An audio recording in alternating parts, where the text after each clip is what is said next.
Kala ko dati yung buhay namin puro lang kamalasan, kasabay ng pagpasok ko sa mundo ng paangasan. Pero ayos lang kasi ito ang gusto kong lakaran. Nagulat sila nung biglang lumipad yung akala nilang basahan. Teka muna, dahan-dahan, wag masyadong malakas. Pumuputok na sa loob kasi maraming palabas. Baka meron dyang galit pero hindi lang nila malabas. Hindi kasi ako makasarili kaya pati sila hinila pataas.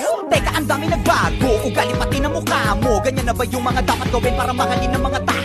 Sa bagay sanay ka naman, no respeto daw kahit pa ba. No, kung gusto nyo ng respeto, tanungin nyo na sila kung magkano. Huwag magpapakapekto, kala mo perfecto. Lalo pag nagsalita na yung mga yang kala mo walang depekto. Samantalang ako ginawa ko lang lahat ng ito ng puro diretsyo. Habang ikaw kailangan may siraan ka para lang makaasenso. Para ka lang chismosong ginawan na lahat ng kwento. Isa kang kupal na manunulat, ya puro ka lang imbento. Tinapakan, inangasan, sinabihan, umalis na lang ako rito. Nilabanan, hinayaan, kaya ngayon ako na ang paborito. Titirahin nyo ko si balong lang nagdala. Huwag kayong mag-alala, meron din kaming dala. Ganyan naman yung mga ulule, mahilig mangumpara. Nagpapanggap na malawak ang utak, makitid pala. Tanga ka, halatang talangka ka talaga. Kung ako'y guro na